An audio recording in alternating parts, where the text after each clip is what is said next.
sandwiches I've ever had. Made fresh every order. Add fries or onion rings dropped in the fryer when ordered, and you have a winning combination. Maverick's Real Roast Beef has a lot more than roast beef, so check out their website, mavericksbeef.com, or check out their restaurant on Lexington in Roseville. Greg Bakun here. 'Tis the season. Instead of cramming into the family car to hunt for holiday lights, let Minneapolis Trolley Tours do the driving.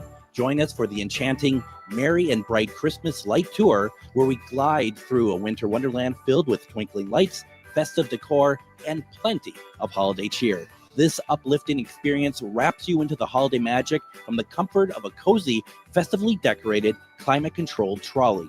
You'll enjoy dazzling light displays, scenic routes only our trolleys can access, and live narration, never pre-recorded, that brings the sights to life. There are multiple photo stops perfect for holiday cards and memory making with family and friends. Before or after the tour, browse the holiday market inside the historic Pillsbury Club, featuring handcrafted gifts, artisan goods, and locally made treasures. The perfect place to find something special for everyone on your list. Tours depart from the Pillsbury Club. Visit MinneapolisTrolleyTours.com for tickets. With a look at your AM 950 weather, I'm Patrick Lilia. Tonight, cloudy with a low of 11, then Tuesday, partly sunny with a high of 24.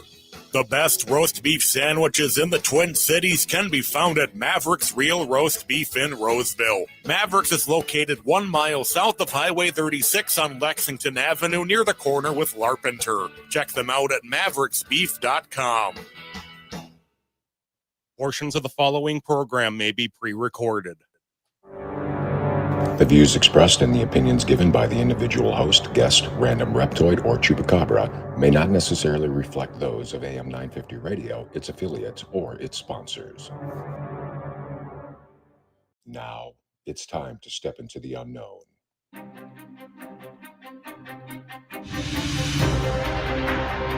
There are things people experience but never talk about. A shadow moving in the corner, flickering of the lights, a disembodied voice.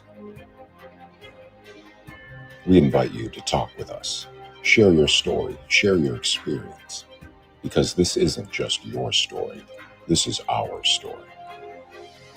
This is GhostBox Radio with Greg Bakun. And this is GhostBox Radio on AM 950, where every night we talk about the paranormal, ufology, Bigfoot, and so much more. My name is Greg Bakun. Thank you very much for joining us tonight. I'm so excited. I can't remember how to say words because, first of all, just got through Thanksgiving, which was pretty epic as far as food-wise. I mean, that's kind of what it's all about for me. For those of you who do not celebrate Thanksgiving, I hope you still had a great weekend. For those of you who do, I'd love to know, what did you have? I did not go the traditional route. I love turkey, except for some reason the last weekend of November. I really don't like it, and I'm not kidding. I want nothing to do with it. So I don't know why that is. I don't know what that's about, but hey, I've just learned to live with it. And so basically I spent the weekend just kind of like grazing in my own house, and that's just not pleasant, is it? But now we're on the next phase of our eating journey as we are heading towards Christmas. We are heading towards New Year's, and so that anyone who's thinking about trying to stay fit, trying to be on a diet, anything like that, you're not going to do it. I'm sorry. I'm not here to be negative, but I just know how it goes. The good news is I don't work for a big corporation or advertising agency anymore, where this is a time of year where you would be inundated with either being sent to you or people putting it on the tables, all of this amazing food from vendors, gifts, stuff like that. I don't have to worry about that anymore. I swear, I don't know how much I gained during that period of time, but it wasn't pleasant. So that's the good news. And I already have a plan set in place in January to start taking off some weight and stuff. I will be sharing that with you in January. You don't need to hear about it now. We don't need to hear about diets right now. We just need to hear about, food, but also, what you need to hear about? You need to know about how popes have died, okay? This is what you really need to know. And I'm very excited. You all know that I grew up Catholic. I went to Catholic school. Even down to the last conclave, I always had an interest in the mysterious side of Catholicism. I know that there are other religions out there, and I do not really talk enough about them. And I fully admit to that. And I hope someday I can rectify that. But when you get topics like this, you just cannot turn them down. And so tonight, I'm going to be talking with author Wendy J. Reardon. We're talking about her book, The Deaths of the Popes, comprehensive accounts including funerals, burial places, and epitaphs. Folks, this is the type of book that was meant for me. This is the type of book that I think you might find quite interesting as well. Wendy, welcome to GhostBox Radio. Very nice to have you with us tonight. Thank you so much. I'm honored to be on. Well, and I'm so excited to talk about dead popes because I don't get to talk about them so much anymore. What? Why? Because they're all living, and you have a new one that's probably going to last for at least 10 years. I mean, is that? Yeah, that too. That's primarily the reason. Yeah. Yeah, it's out of season, isn't it? So yeah. to speak. Yep. So the first thing that I find actually really adorable, quite frankly, but so it's like when I say this, I don't actually. It might sound like I'm kind of kidding you a little bit. Actually, I'm not. There's people I talk to who write amazing books, and it was assignment that was given to them, and they write it. Mm-hmm. And I have to admit, I just thought maybe that's what this book is about the popes, is that there is just something that you're interested in. You wrote about it. You're not just interested in it, is it? I mean, it goes far, far beyond just being interested in the topic. It does. I mean, I grew up Catholic, and I've always been fascinated with death things ever since I was little. And I got my master's in medieval history, and for my my thesis, that I wanted to do the history of the evolution of the papal tomb, but they wouldn't let me, so I had to do something else. And for some reason, after I graduated, got my master's, I had to keep going. Something made me write this book because there is no other book about just how they died. There's a really obscure book by Renzo Montini from 1958, but it's all in Italian. But mine has how they died, when they died, where they died, all the epitaphs translated from Latin to the English, pictures of tombs before they were destroyed and they were building in St. Peter's, a quick death chart in the back. It's got everything that I could fit into it about how they died, just their deaths, not their lives. And it's absolutely fascinating. You can't make this stuff up. And that's just it. I mean, there might be some folks out there like, why would I be interested in this? But that's the whole point about what you're getting at, is that there is first of all, there's the breadth of history that we're talking. What, about 1,000 years, 1,500 years, 2,000 years. Is it 2,000 years of papacy? And papacy, yep, 2,000 years from St. Peter to John Paul I was my book covers, because they came out in 2004. St. Peter, yeah, I suppose. Yeah, well, I mean, technically they called Linus after him the second pope, the first pope, but because Peter was not technically a pope, but that's technically. Did you say Linus? Yes, Linus was. Oh, there's a kitty. That's Peter Linus. Peter, Linus, Cletus, Clement of Austria, Sixtus. That's the first line of popes, because I'm that much of a nerd. But yeah, it was Linus. Wow. So, okay. So, I mean, and so things during that period of time, things might go awry once in a while. Yeah, because Christianity was banned in Rome. So the first bunch of early martyred popes, they were all martyred, raked over hot coals, drowned, harsh prison, beheaded, beaten, like literally tons of them. Just the first bunch, and something gets really nasty too. So, okay, so Christianity was banned in Rome. Yes. Where did the Catholics, like, where did they have their I mean, headquarters is such a stupid word, but because there wasn't a Vatican. Yeah. They went underground. A lot of them they would have masses in the underground catacombs, the cemetery of Callistus, cemetery of Priscilla, all the catacombs under Rome. So they would meet secretly under there, or meet at people's houses, anything that was secret that they couldn't tell. And they would use the symbols of the fish, the P symbol, the Greek, to say that's where they're going to be. And it wasn't until I think it was 313 when Constantine made Christianity legal completely, because there were all kinds of persecutions, and it was pretty crazy at the beginning. And Constantine had the vision, right? Yes. For the attack. Yeah. And then his mother Helena actually brought back a piece of the true cross, and was instrumental in building Constantine's tomb, which ended up being Castle San Angelo. That's another topic that I find so fascinating, and I don't know, I haven't really found a lot of people who could speak eloquently to it. Is the religious relics, such as the real cross. Love relics. Yeah, It's a show for another time, but I love relics. it's so. I mean, it's so amazing. Maybe we'll get to that at some other point, because it's something that obviously with the popes and stuff, and you get to the Vatican. Do we know how much? And I know we're kind of veering a little bit. So, but do you know how much is at the Vatican that they consider to be true relics? Well, they're all over Rome. There's Santa Croce in Jerusalem. There's has a piece of the thorn of the crown.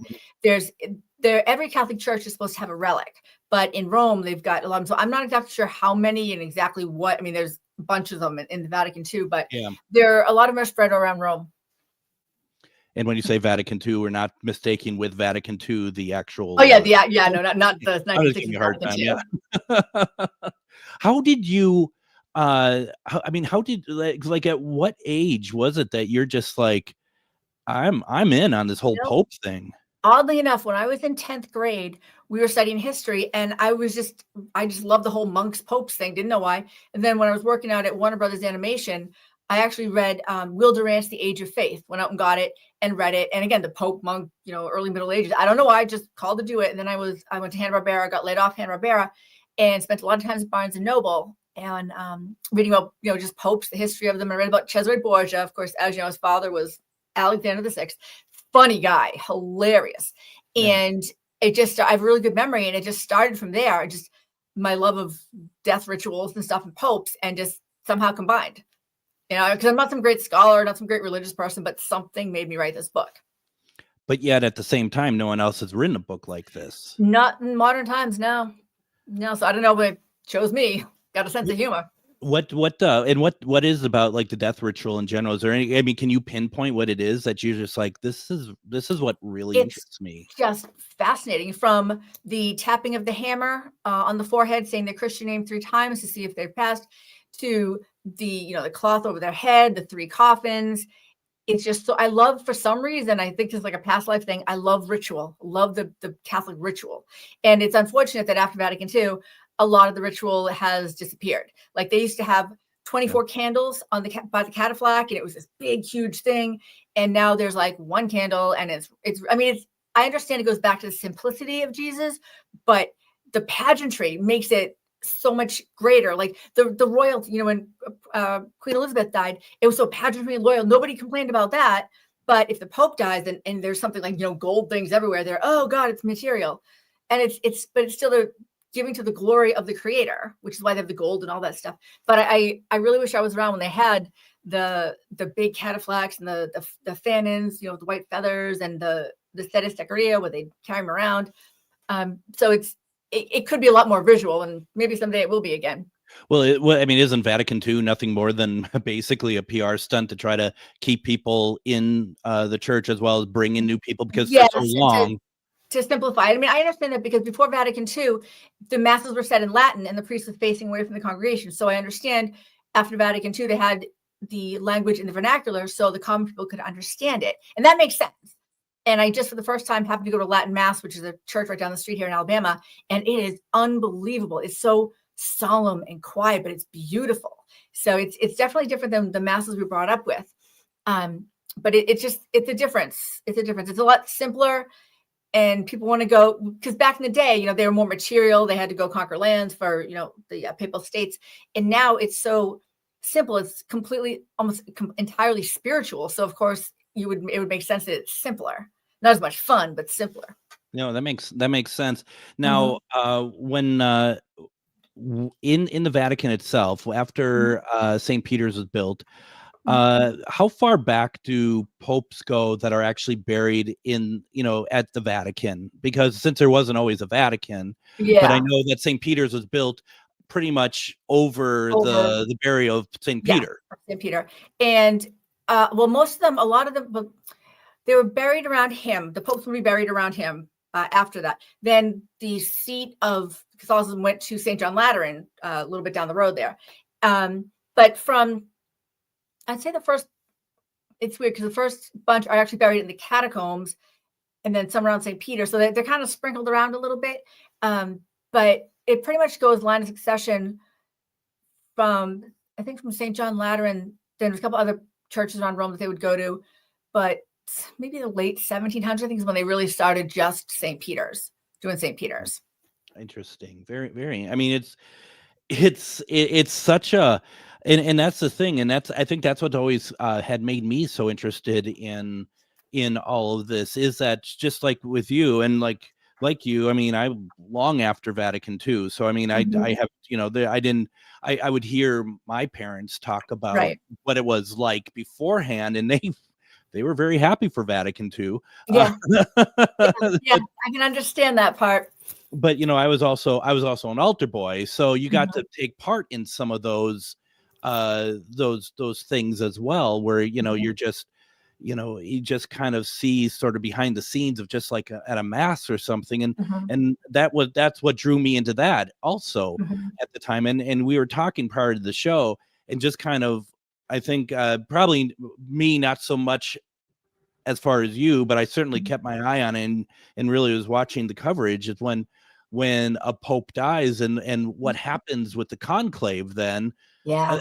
That's so fascinating to me. It's fascinating. And that procedure has, changed over the years. But what's interesting is that there were several popes that actually were elected because they weren't going to live long. So the cardinals had more time to pick somebody they wanted. Like, for example, Pius III, he was, Alexander VI, Borgia Pope, died 1503. They elected Pius III because he was like 96 years old or something, and they knew he was going to die soon. But that gave them enough time to go and vote in Giuliano della Rovere became Giulio II. So it is very political, but they knew what they were doing. There's a couple of popes. There was one, I believe it was Honorius II, who, it's like a weekend at Bernie's. He was dying, and they were trying to elect a new pope. And the Roman mob, love the Roman mob, they said, show us the Pope, make sure he's still alive, show us the Pope. So they literally brought him out onto the balcony, and like somebody like waving his hand like this, because he was like comatose, practically dead, and so he finally died. But then you cannot make some of this stuff up. That's amazing. And the fact that they throw in the 96-year-old, they throw in a ringer, like, he'll do until we can really. That's exactly what. And they weren't kidding around. They knew. I was going to tell you. Shoot, I just forgot. It has it in my head. About popes that are like. First of all, have you ever heard of the Cadaver Synod? I've heard of it. Absolutely. But I wanted to talk about that tonight. Okay. But it's one of those that was during the Roman Pontificate where no one knew who was going where, going what, as far as elections. The people were Marozia Theophylact ruled Rome, and she put popes in, took popes out. So it's been pretty crazy over the years. It's not been like solemn like it is now. And that's Pope Stephen VI, right? Stephen VI, yes. And Formosus II was the one that they exhumed. So what they did for everyone is Stephen VI became pope.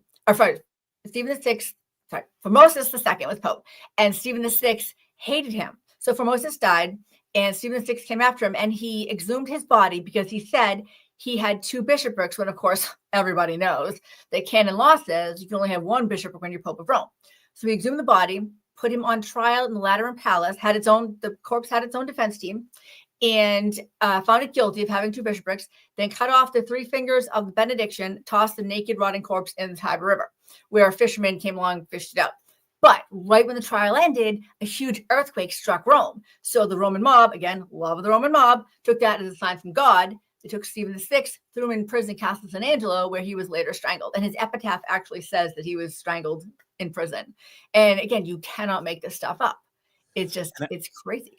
And I want to take a break here in a second, but that's another thing that I think it's worthy to talk about here, is that you have made sure that all the epitaphs that you can get is, I don't know how far that goes, that you've actually translated into English as well. Yes, I had. I'm not that cool, but I had people translate for me the epitaphs from Latin to the English. Some of them are so dramatic. Say, "Beat your breast in the agony of the death of this pope," and it's funny because they go from like little, just the name, and then grow up to these huge epitaphs, long things, and then back down to being simple, modern age.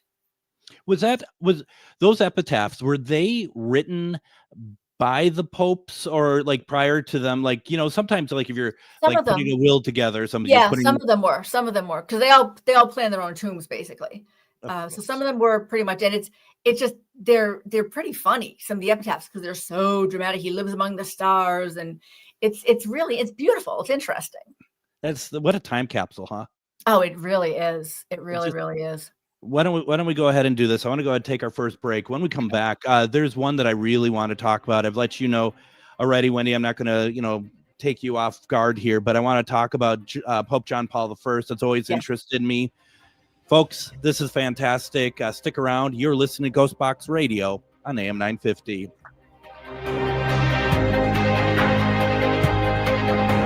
Greg Bakun here. 'Tis the season. Instead of cramming into the family car to hunt for holiday lights, let Minneapolis Trolley Tours do the driving.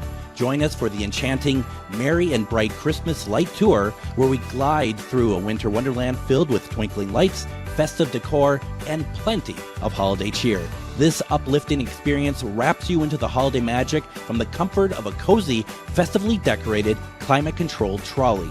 You'll enjoy dazzling light displays, scenic routes only our trolleys can access, and live narration, never pre-recorded, that brings the sights to life. There are multiple photo stops perfect for holiday cards and memory making with the family and friends. Before or after the tour, browse the holiday market inside the historic Pillsbury Club, featuring handcrafted gifts, artisan goods, and locally made treasures. The perfect place to find something special for everyone on your list. Tours depart from the Pillsbury Club. Visit MinneapolisTrolleyTours.com for tickets.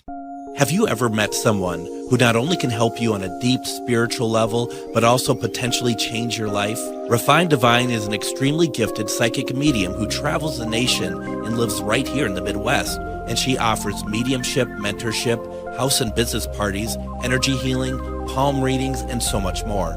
Refined Divine has helped thousands, and she can help you. Hi, this is Psychic Medium Deb. I cannot wait to hear from you. You can go to refineddivinepsychic.com. Greg Bakun here. I've told you about the out-of-the-world roast beef sandwiches at Maverick's Real Roast Beef, but I haven't told you about their Philly steak sandwiches, turkey bacon avocado sandwich, BLT, crispy chicken, fish sandwiches, brisket, or pulled pork. Okay, you get the idea. They make a lot of delicious food to the same standard as their famous roast beef sandwiches, and now I'm starving. I'm going to go to Maverick's Real Roast Beef off Lexington and Roseville, and you need to go too. Check out their menu at mavericksbeef.com. Greg Bakun here. It's nice to get out of the Twin Cities and take some travel excursion to some great locations. Minnesota has so much to offer, which is why I love traveling down to Wabasha and staying at the historic Anderson House Hotel. Opened in 1856, this beautiful hotel offers comfortable accommodations, has a delicious restaurant, and even a speakeasy in the basement to unwind with a drink.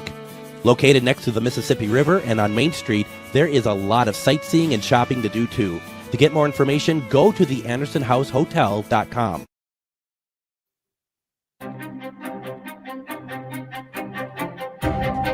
And, I've been saying this last week, and I'm going to say this again, as we talk about the holiday ride over, the Holiday Lights ride over at the Minneapolis Trolley Tours, I do want to point out that it's a great opportunity for you and your kids and your family to do this wonderful holiday light trolley ride. That's called the Nice Ride. And I'm serious. It says go to MinneapolisTrolleyTours.com and you're going to see it. It's called the Nice Ride. Now, right below it, you're going to see something called the Naughty BYOB Holiday Light Trolley Ride. And that is where it's adults only, 21 plus. And what you can do is you can get on and have a little bit more, fun, maybe a beverage or two, and to really have a fun night going and enjoying this wonderful ride with adults and a little bit more amped up. No kiddos, no carol singing families, no matching pajama photo ops. It's just you and your crew and a room full of grown adults who are ready to be merry in all the right/wrong ways. Just know it's going to be a lot of fun. I'm hoping to get to one of these. I'm not going to lie. It sounds like a lot of fun, but we'll see. But you can get to it. Go to MinneapolisTrolleyTours.com, and don't forget they offer a lot of other trolley rides there as well. The one that we always talk about is the Candlelight Ghost Tour. There's a ton there. Check it out, and hopefully we can get something going on our end as well. And as always, please make sure that you let people know that you when you go to the Minneapolis trolley tours that you heard about it through our show, as we want to make sure that they know that we are great supporters of the Minneapolis trolley tours.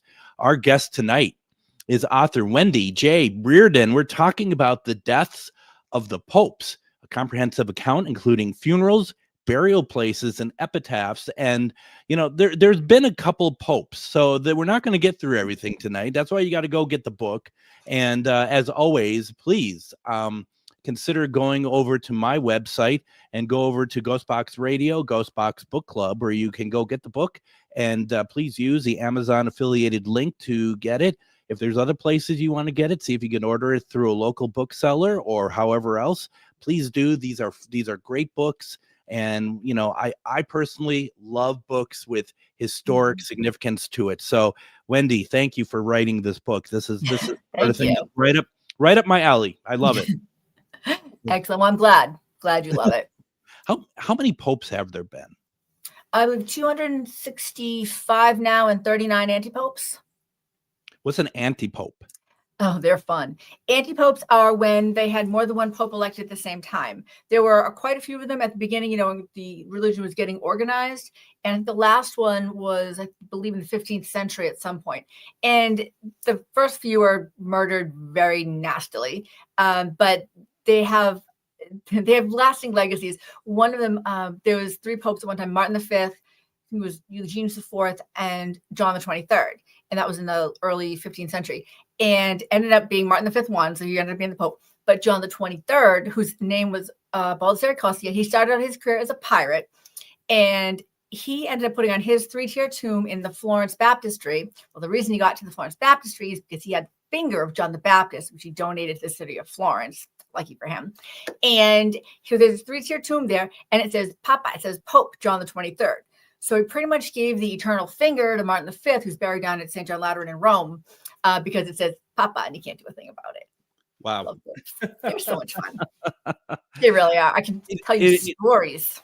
Well, and I suppose there would have been, I never really thought about it, popes and stuff where, because there was disarray. And oh yeah. There one particularly in the 10th century, one faction, one of this pope, other faction, one of this pope.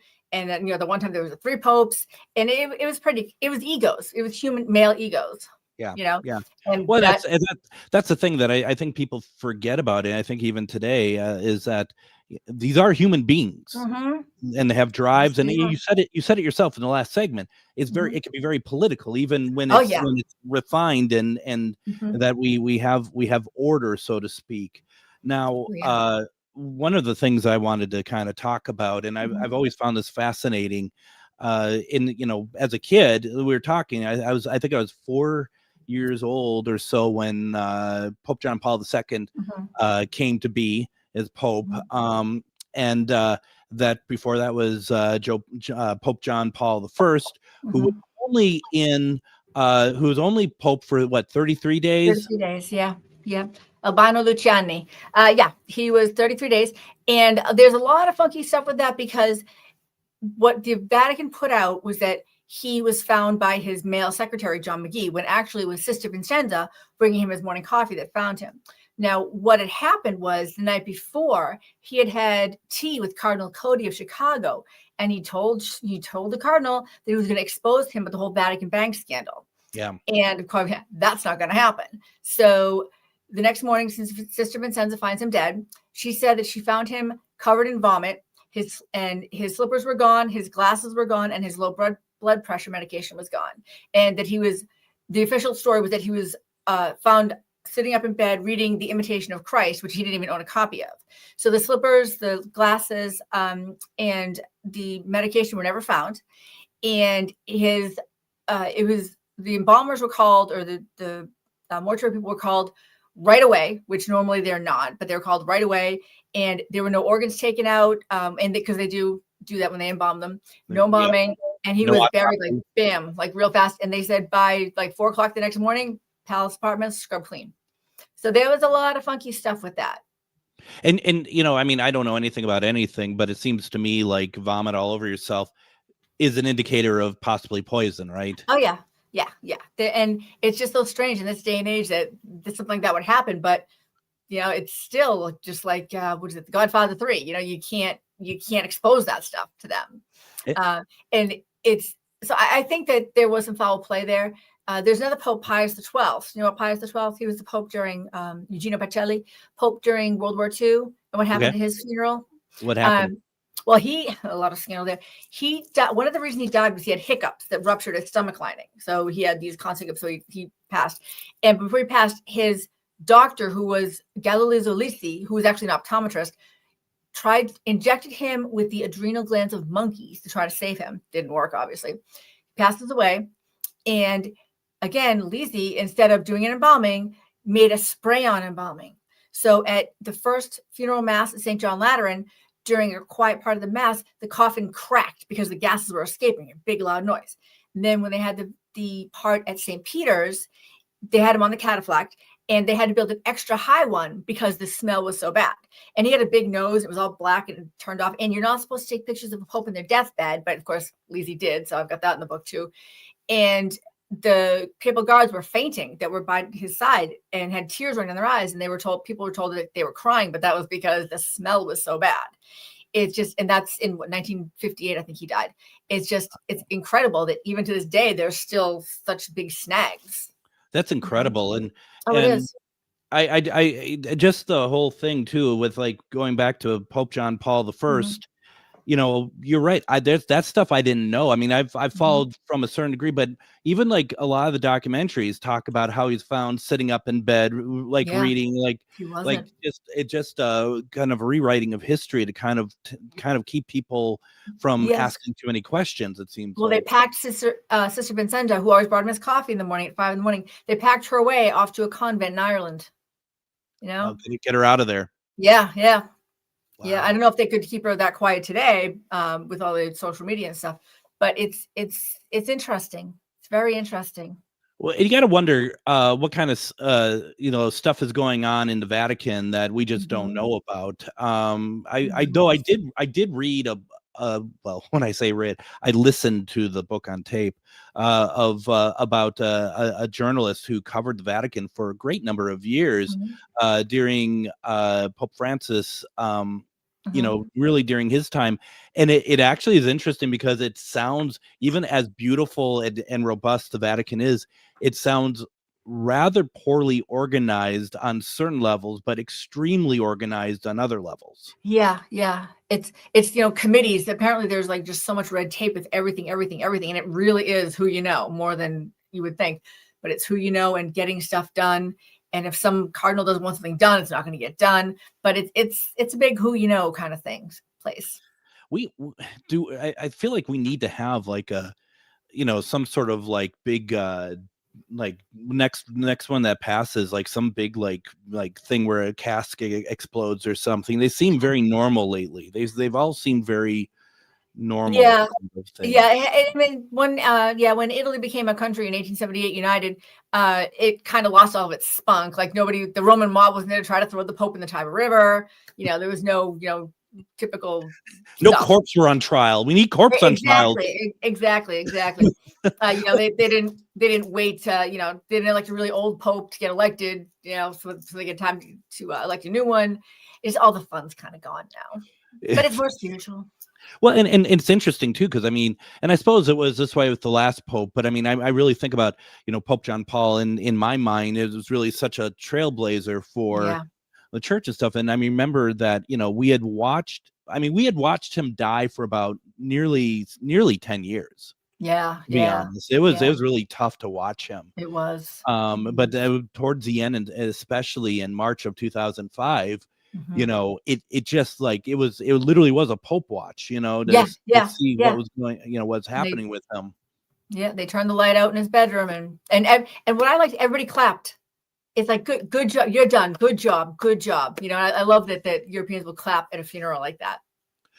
Absolutely, actually, I agree 100% because it's a celebration. Oh yeah, and I find it also interesting. I never thought I would experience something like this in my lifetime, and I think it's probably far more common than I think. But the canonization of John Paul II as a saint.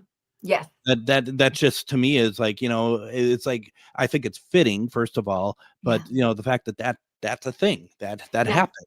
Yeah, he was fast tracked on that because they were yelling Santo, Santo, Santo when he died. Saint, Saint, Saint. They wanted him as a saint.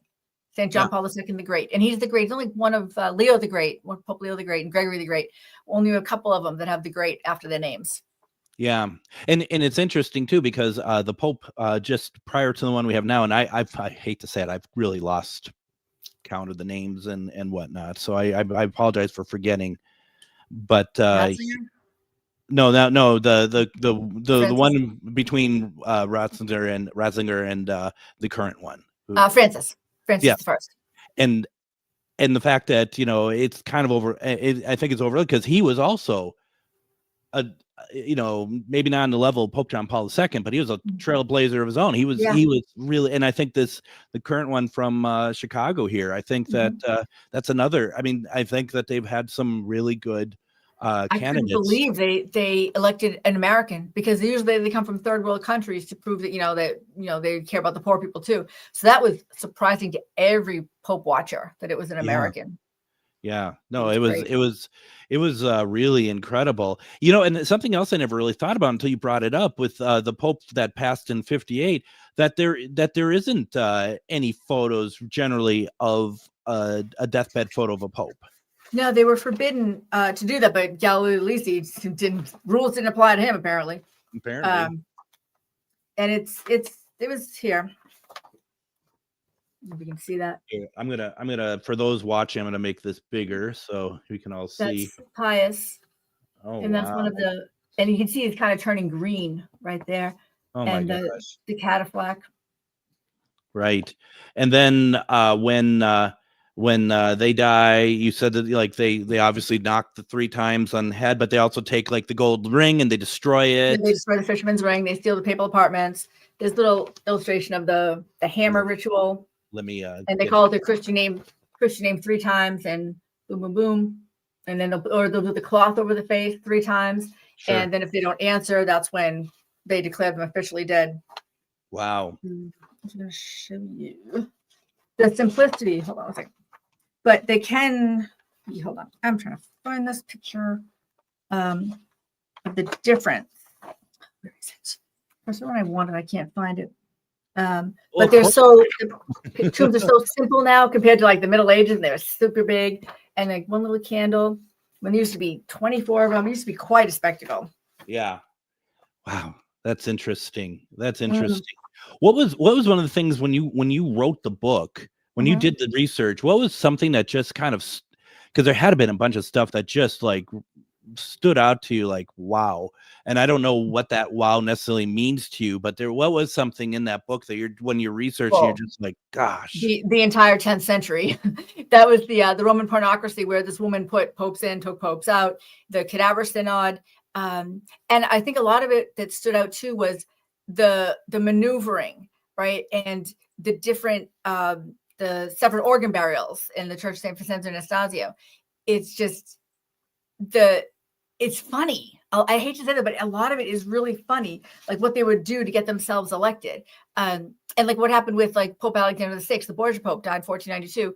Died in 1503. Nobody knows whether he died from malaria or poison, but he had gone to a garden party at Cardinal Cornaro's house at the back of the Vatican, and he got sweetmeats or wine, and it was in August, so he got really, really sick, and people said there were apes. They saw apes jumping out of his room when he died, and his body got so big, black, and bloated because he died on August 3rd that they had to roll his body up in a carpet and pummel it into the coffin with their fist. And one of the rituals they used to do is when a pope died, the Roman mob and the people that worked for them would go and just vandalize everything, ransack everything to take what they wanted. Nowadays, to continue that, they don't ransack, but they're given a year's salary on the Pope's death.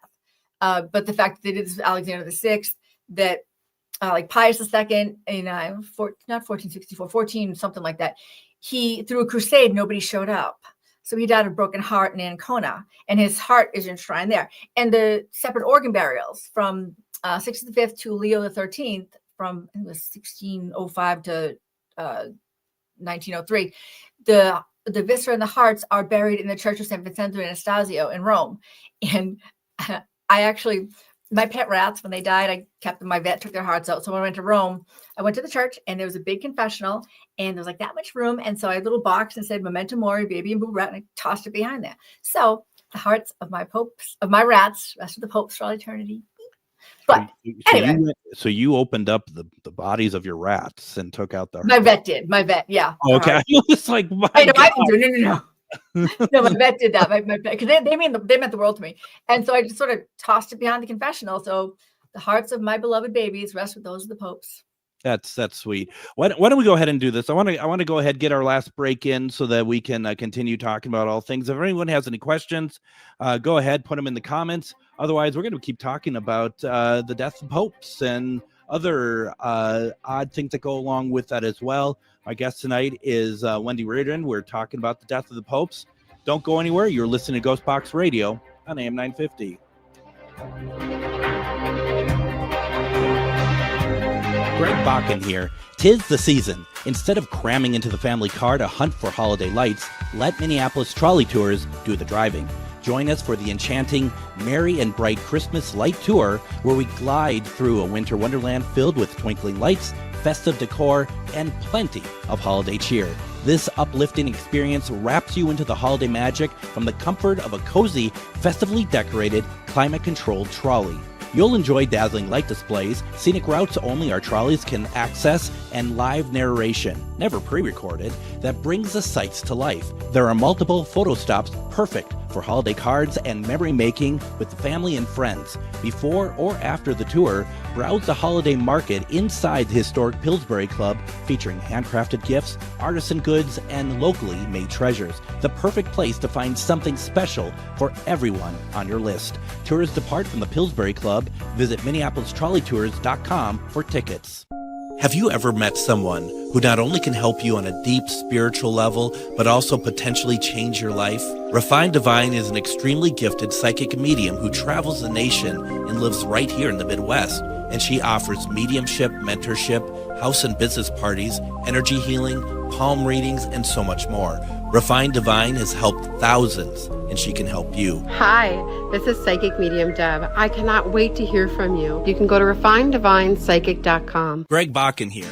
I've told you about the out-of-the-world roast beef sandwiches at Maverick's Real Roast Beef, but I haven't told you about their Philly steak sandwiches, turkey, bacon, avocado sandwich, BLT, crispy chicken, fish sandwiches, brisket, or pulled pork. Okay, you get the idea.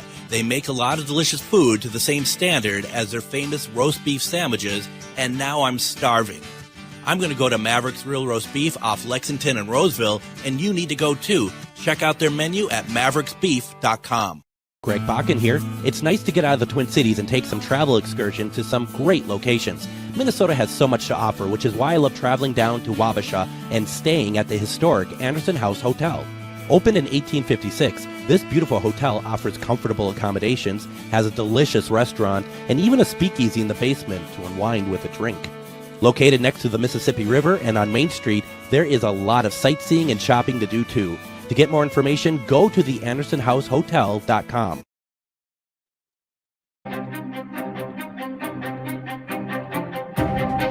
And join me tomorrow on GhostBox Radio with Greg Bakun. We will have on Char Savoy, which you may remember from such other radio programs, well, as this one. And we're going to be talking about the Divine Lights paranormal investigation that we did a couple weeks back. But once again, Divine Lights is in Anoka, Minnesota. And every month we do an investigation of the basement. This last one was really pretty cool. We're going to be talking about that. We're also going to be talking about Ghost Stories and Beyond. It's going to be happening this Wednesday at Billy's Bar and Grill in Anoka. Come on out. This month I will be playing a bunch of Spirit Box recordings that I have recorded over the years, which I think are pretty cool. We'll talk about what we call ITC communication, intertransmental communication, and all sorts of things. That's this Wednesday at Billy's in Anoka. $10 to get in. It does not cover food, but burgers are half price, and it's going to be a lot of fun. When we did it back in November for the Grant House, what we call the 18 minutes, the place was packed. So would love to see you out there. It was a lot of fun. Our guest tonight is author Wendy J. Reardon. We are talking about her book, The Deaths of Popes, Comprehensive Accounts, including funerals, burial places, and epitaphs. This is a really good book. It's well worth for all the history nuts out there to check this out. It's unique history. If you want to pick this up, please consider going to a local bookseller, see if they can get it for you. Try to keep those folks in business.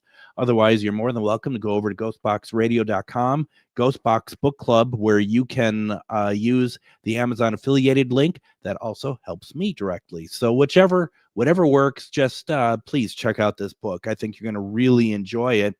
And as we left our conversation, I was happy to hear that you are not tearing apart your animals to take organs and, hide in them where the popes are and stuff like that. I was happy to hear that. Now, here's the question, though. So, and I'm talking the popes now again. Burying the organs in different places. Were they afraid that the Pope is going to reassemble like Voltron or something? I mean, why did they do this? Because those were the vital organs, and the vital organs were ecclesiastically special. Plus, a lot of churches will get Pope's hearts, and with the relic thing, that drives people to go to the church, and thusly more money in the church's pocket there. But it was the vital, and then it stopped with Leo XIII in 1903. But you had asked me earlier about why I was so fascinated in these fascinating stories. Yeah. Do you know about Celestine V and Boniface VIII? I do not. Unbelievable. So in it was 1294. The Pope died. Celestine V, or before, he was Peter Morone, who was this hermit, lived in a mountain, and nobody knew who to elect for Pope. So as a joke, Benedict Gaetani, who was a cardinal, suggested, how about Peter Morone? So I said, yeah, Peter Morone, he's going to be the Pope. So Philip IV of France and then Boniface or Benedict were like, wait a minute, he doesn't know what he's doing. So they were racing up the mountain to get to him, brought him back. He was like really old, didn't want to be Pope, but he just kept giving favors away, didn't know what he was doing. And Benedict kept going in his room at night and saying, Celestine, this is the voice of God. Abdicate, abdicate. He really did this. So finally, Celestine is like, okay, I abdicate. I'm out. So Boniface put Benedict put Celestine in prison for his own protection. And Benedict was elected Boniface VIII. So Celestine is like 95 years old. He escapes over the mountain, again, gets caught, brought back. And the people, the Roman mob, were all aggravated because they knew Boniface was a little sketchy. But to make everyone think that he wasn't sketchy, I love these guys. Boniface took the arm bone of Saint Boniface IV out of his casket there and put it in his tomb chapel to legitimize himself. So I have the arm of a saint, so therefore I am legitimate. And he had this 3 big one, and then it was destroyed during building. So that's all that's left of him in the that was his original tomb, the big one, and then that's all we get left down in the grottos of St. Peter's. But the fact that he had the guts to do this, the poor little Celestine, and Celestine was sainted, but he was not sainted as Celestine because that would make him a martyr, and that Boniface had killed him. So he's actually sainted as a confessor. So he's Saint Peter Morone, not Saint Celestine V. And his body is actually on display in Santa Maria di Collegio in Rome, or in Italy. So it's pretty cool. See, stories like that, you can't make it up. You can't. And I have to make a correction because I couldn't remember Ratzinger's Pope name until you just said it now. Pope Benedict XVI. The 16th. Yeah. Why do they change their names? Well, it started in, I believe it was the 500s with Mercurius, and that was a pagan name. He was elected Pope. And so because he had a pagan name, he changed it to, I think it was John II, what he changed it to. So it was just a tradition since then. And it's also because it's symbolic that the man, he's no longer the man. He is now a Pope. So he's giving up his what he was to become this new Pope, this person. Very symbolic. Very, very symbolic. Okay. Well, I mean, it'd be a lot easier for me to remember Ratzinger, by Ratzinger, not Benedict XVI, but it's so cool, the names.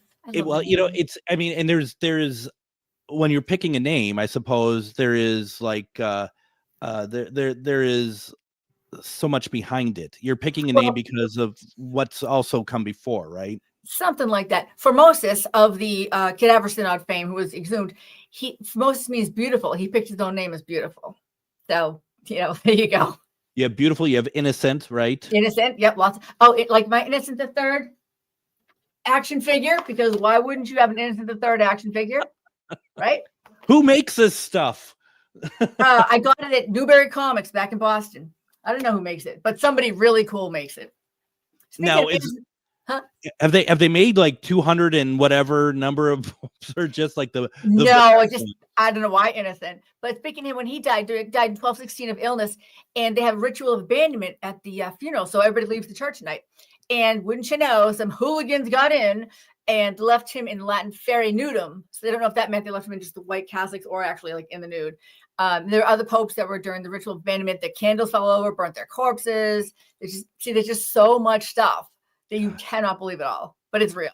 It's amazing where that started from and where we are now. Where it's first of all, the fact it still exists. The papacy still exists, and it's gotten to the point, at least what we can see is like cordial and humane. And I mean, that's one thing that I tell people when I tell them I'm interested in the history of the popes, and people say, oh, well, the Catholic Church, right? They got all these riches.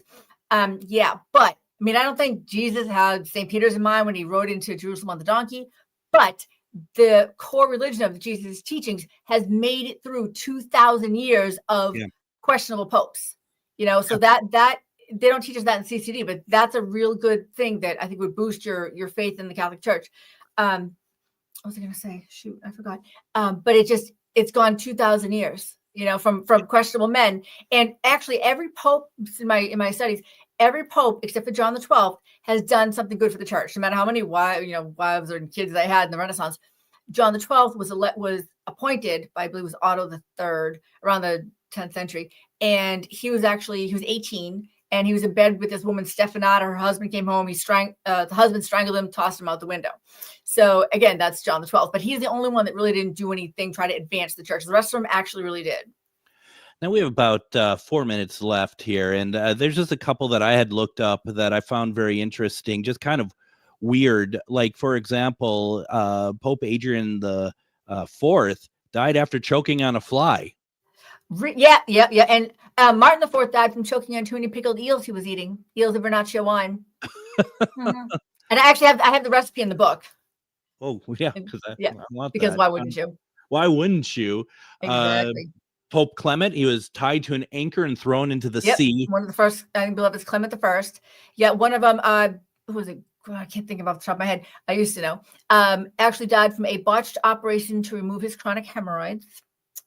Who's the Innocent the Eighth of Malus Maleficarum fame. In 1492, died from, he had got a blood infusion from 5 different boys, and that failed. Then he ate roasted emeralds, so that cut him out right there. There are just so many. Many fun stories. Once again, the book is called The Death of Popes, Comprehensive Accounts, including funerals, burial places, and epitaphs. As we're wrapping up here, we have about 2.5 left here. That, for some of the stuff that the popes did, which were very questionable, very like women and that sort of thing, is often was done in full sight, right? Oh yeah, absolutely. Alexander VI, Julius II, from like the Renaissance age, they did, but no one cared. It was no big deal. The popes had their little mistresses. Alexander VI had Julia Farnese, whose brother ended up being the Petticoat Cardinal, then later on Paul III, who, of course, as you know, reconvened the Council of Trent. But I digress.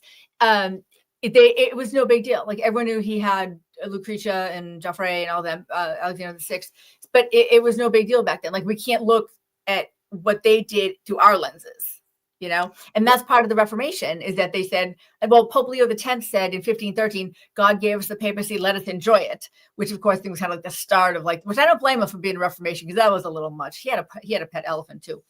But then Adrian VI, that came after him, he said he tried to cut everything and cut all the partying, and the Roman wine paid him so much that when he died, they sent his doctor flowers because he couldn't save him. He loved the Roman mob. Where is the point that where it becomes the modern version of the Vatican, so to speak, where that stuff isn't going to fly today? That stuff they look at this stuff much more seriously than they did back in the day. Around 1878, when Italy became a country, unified as a country, and then the Papal States, it took over the Papal States. So it made the Vatican City, that's its own little thing. So when it took away the lands, that's when it became where the Vatican could focus on just spiritual stuff and not the temporal, which they had done before, because they were literally rulers of the world, and anyone who's a ruler of the world is going to be corrupt. Yeah. But again, the fact that the religion itself has gone through all these popes says a lot about it. Well, now they're a country upon themselves, right? Yes. Yeah. Yep. So, their own sovereign state. It's just not only, but it's also the smallest country on earth as well. Just absolutely incredible. I just, I love it. I love this stuff. I find it very interesting. I really hope that some folks pick up the book, because I think you don't have to be Catholic to enjoy this. It's a great bathroom book. You just pick it up and like, oh my God, can't believe it. I can't believe it. Yeah, no, it really is. And then there's so much more to it. And I'd love to continue this conversation at some point as well. I think we've barely scratched the surface as Pope Joan and all kinds. I was going to ask about Pope Joan. Yeah, no, we won't be able to get to Pope Joan tonight, but my gosh, there is a lot to talk about. Folks, once again, go ahead and get the book. You can go get it at Amazon. You can get it at your local bookseller. Go ahead and use the Amazon affiliated link on GhostBox Radio, GhostBox Book Club. Well, it was a lot of fun, Wendy. I had a lot of fun tonight. Thank you for Thank you. Me too. I really did too. Let's get you back on here, talk more about popes and whatever else. It's going to be a lot of fun. Great. Thank you so much. I appreciate it. Thank you very much. We'll be back tomorrow with Char Savoy talking about our paranormal investigation of Divine Lights. Everyone, have a great night.